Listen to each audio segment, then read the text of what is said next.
Ele acumula experiência na gestão pública e é nome forte para disputar a presidência da UPB, a União dos Municípios da Bahia. É o prefeito de Belo Campo, José Henrique Silva Tigre, o Quinho, que é do PSD e que já conta com o apoio do Jerônimo Rodrigues, Geraldo Júnior também, governador e vice-governador eleitos aqui para a sucessão do atual eleitos aqui na Bahia, conta com o apoio dos dois para a sucessão do atual presidente da entidade, o prefeito de Jequié, Zé Cocá, que é do PP. Quinho hoje, inclusive, é o vice-presidente da UPB e já destacou em declarações à imprensa que o importante é conhecer as necessidades dos municípios. O prefeito de Belo Campo, Quinho, nosso convidado aqui no Issa Bahia, um prazer tê-lo aqui conosco. Bom dia, tudo bom, prefeito? Bom dia, tudo bom sim. Eu gostaria de cumprimentar todos os ouvintes. É um prazer sempre falar a vocês que têm uma audiência grande na Bahia, né, na região metropolitana e Salvador, enfim. Cumprimentar Jefferson, Ernesto, Paulinho e dizer que é alegria imensa estar aqui podendo falar para vocês do municipalismo baiano. Cumprimentar também Levi, que é um querido, já tive o prazer de ser entrevistado por ele. E estou à disposição aqui para responder as perguntas. Ter o apoio do governador eleito Jerônimo Rodrigues certamente é um apoio importante, é uma vantagem talvez até nessa disputa. Agora, tem resistências pela frente, não é? Inclusive o atual presidente da UPB, que é o Zé Cocá, do PP, já disse que não pretende a reeleição, mas é uma vaga disputada também pelo PP. Sim. Na verdade, o apoio dessas lideranças são importantes, mas eu acredito que eles não vão envolver diretamente, haja vista que diversos pré-candidatos, digamos assim, são aliados também, né? Eu tenho o apoio explícito do senador Otto Alencar, de Geraldo Júnior, e entendo que o governador eleito Jerônimo Rodrigues vá se isentar nessa questão. Até porque a instituição detém uma certa independência, né? Os votantes são prefeitos, mas acredito que nós vamos enfrentar algumas dificuldades, é natural. Nós estamos avaliando a possibilidade de compor uma chapa, articular uma chapa que ela seja única, né? Nós temos uma reunião hoje com alguns pré-candidatos. Se ouve muito falar de interesse de fulano, de ciclano, mas não foi ainda materializado, então nós estamos aguardando essa reunião hoje para viabilizar a nossa candidatura, que já está posta e naturalmente com grandes apoios. Espero que nós tenhamos aí condição de sair vitoriosos, mas vamos articular para tentar manter a unidade e fazer uma chapa única. Por que os prefeitos devem apostar no seu nome para a presidência da UPB? Ao longo desses 6 anos de gestão, nós tivemos ao lado do municipalismo baiano. Eu fui diretor na gestão de Eures Ribeiro dois biênios, né? E agora na condição de vice-presidente. Já fui prefeito eleito, presidente, eleito e reeleito no consórcio interfederativo de Vitória da Conquista e Itapetinga, com 100% dos votos, né? Temos uma gestão aprovada por 97% da população de Belo Campo. Então, fizemos por merecer. Sou municipalista nato, tem diversas bandeiras que já defendemos em Brasília, aqui, né? Como o aumento do FPM, seção onerosa, a briga pelos royalties, enfim. Sou figura presente na UPB. Naturalmente, tenho uma relação muito próxima com os prefeitos. Estou filiado ao PSD, que é o partido que detém o maior número de prefeitos da Bahia. Nós temos 110 prefeituras. Então, nada mais justo. E, além disso, o que é importante, nós fizemos uma parceria forte com o governador Rui Costa e com o governador eleito Jerônimo Rodrigues.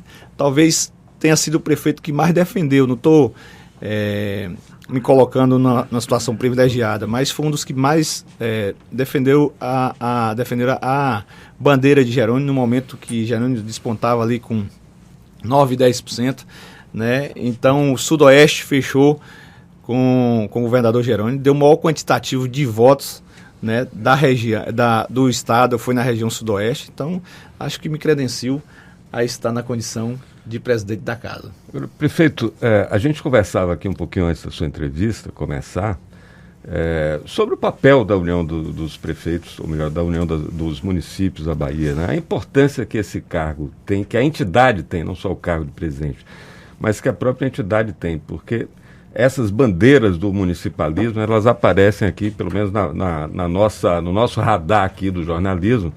De tempos em tempos tem uma marcha a Brasília, a pauta mais ou menos se repete. Aí eu lhe pergunto, a luta municipalista, ela arrefeceu e ficou mais, digamos assim, subordinada à lógica do enfrentamento e por isso essa lógica de oposição e situação numa entidade que reúne prefeitos de todos os partidos, por exemplo, isso não compromete um pouquinho o papel da própria entidade? Eu concordo com você. Ao longo dos anos, né, principalmente no que eu tenho acompanhado, né, eu sou um jovem prefeito que acredito na política, gosto de ser político, tenho orgulho de ser político, acredito que ao longo dos anos a política e os políticos têm sido marginalizados no nosso país.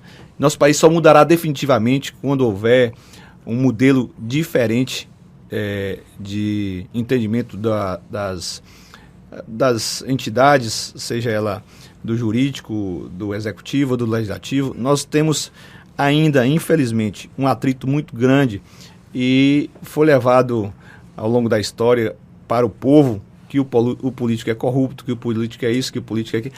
Mas nós, tudo o que nós fazemos depende exclusivamente da política. Tem gente que coloca a educação como futuro, isso, aquilo. Claro, a educação é importante e digo a você que a maioria dos políticos que vêm aqui defendem a educação, mas é importante políticas públicas voltadas para a educação. Sem uma política pública, fazer a educação no nosso país vai ficar capengando. Agora, voltando à sua pergunta, no que tange a questão do municipalismo baiano, eu acredito, eu sou de uma época do Tom Gordo, de Poções, né?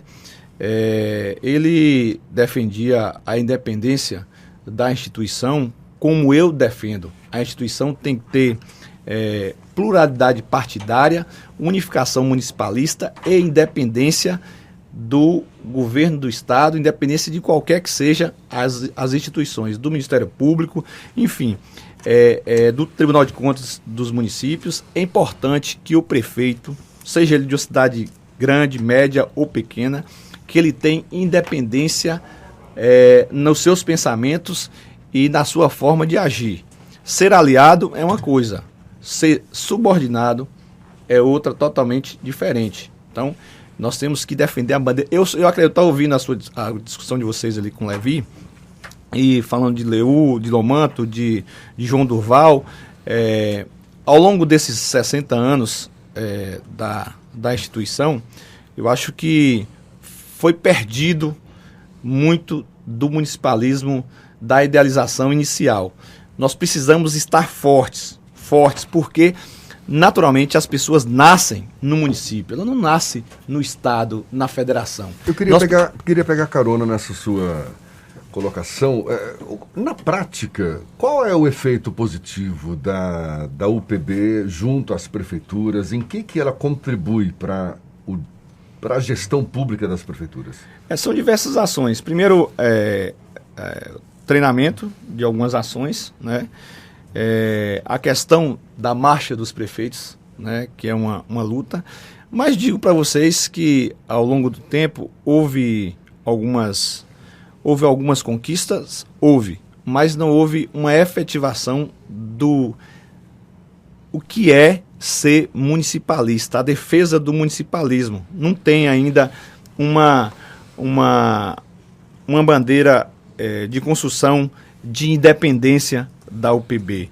Então, eu acho que o nosso nome vem para o embate da respeitabilidade, o embate com as instituições, o embate com o governo federal. Não há mais condição de os municípios sobreviverem sem o Pacto Federativo. Eu queria te fazer uma pergunta bem precisa e uma coisa bem que a gente sente na pele. O senhor falava que a gente vive na cidade. De fato, a gente vive, a gente sofre, a gente morre, assim como a gente nasce nas cidades, nos municípios, né? E a gente viu isso agora, estou falando nisso por conta da experiência que todos nós vivemos na pandemia e os prefeitos passaram por uma situação de muito aperto nesse período da pandemia. E Levi falava do exemplo das UPAs, que o governo construía e aí a manutenção, o custeio, né, ficava na mão das prefeituras. No caso teve prefeito recusando UPA, inclusive, a gente sabe da importância das UPAs.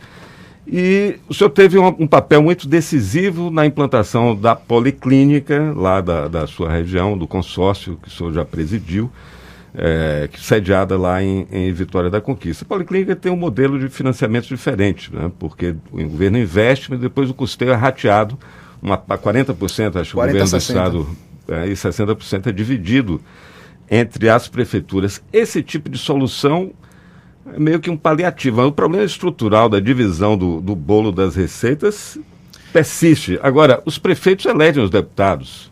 E como é que a gente nunca muda essa divisão do bolo, prefeito? Olha, você tocou em um ponto importante. Eu quero aproveitar. Eu fui presidente do consórcio por 2 mandatos e quero mandar um abraço para o nosso presidente aqui, eleito recentemente, o ex-doutor Lei, prefeito de Encruzilhada. Né?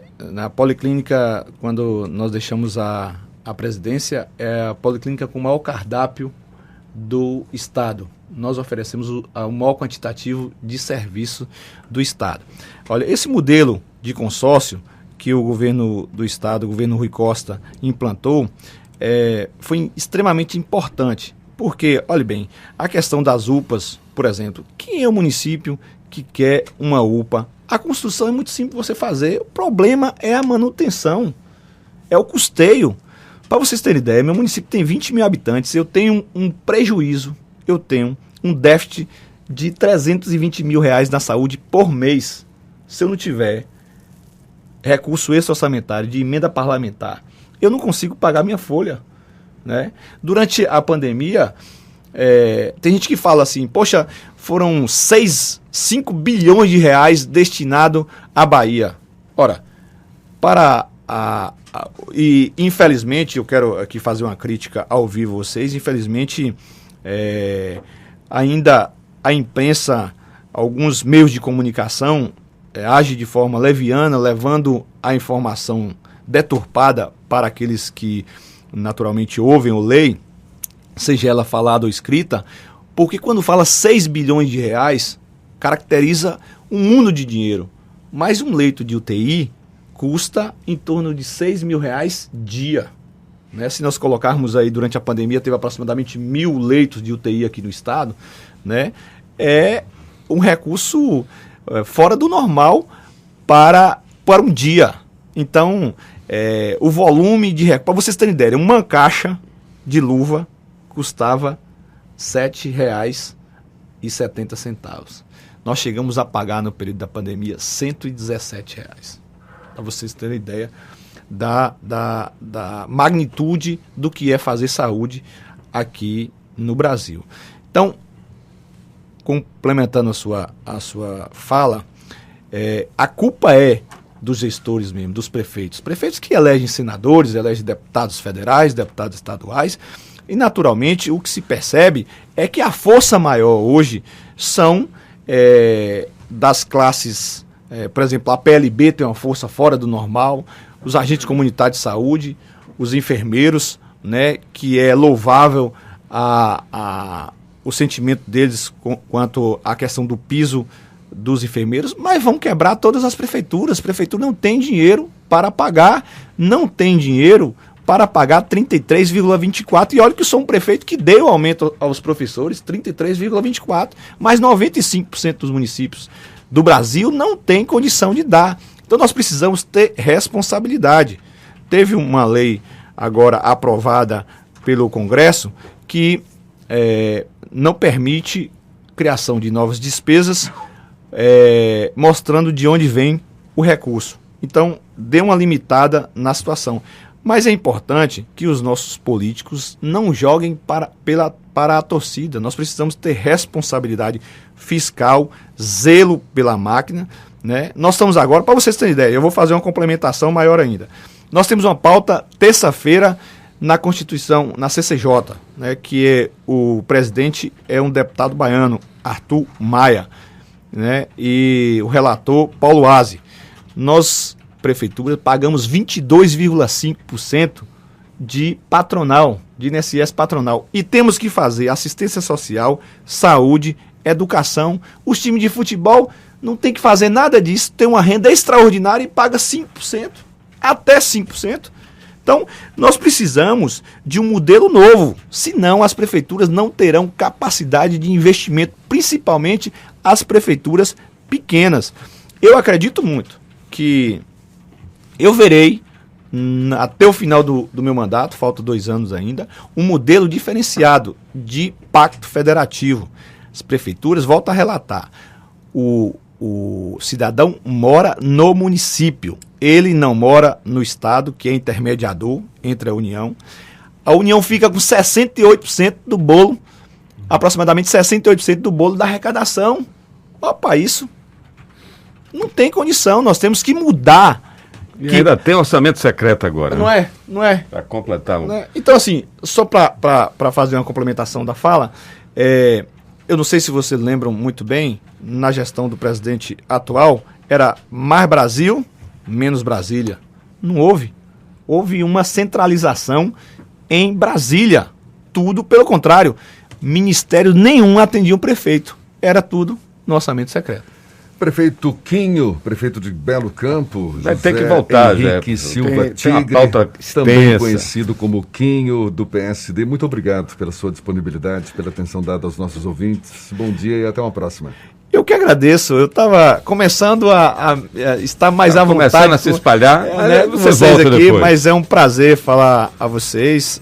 Quero agradecer o Jornal à Tarde, vocês definitivamente têm uma audiência muito grande, vocês não imaginam o quanto vocês cresceram no interior, pela credibilidade, né, ao longo de anos aí, e agora principalmente nessa cobertura da eleição estadual, vocês têm uma credibilidade muito grande. Eu estava brincando com o Luciano que se colocar, olha que eu tenho aprovação grande no meu município, se colocar o prefeito que enquanto o Jornal à Tarde lá em Belo Campo, terá dificuldade de se eleger, viu? Mas um abraço a você, Jefferson, um abraço Ernesto e Paulinho, todos, a Levi, muito obrigado pela atenção de vocês, estou à disposição sempre, viu? Igualmente, obrigado, Kim, um abraço também. Agora 8h52 na Tarde FM.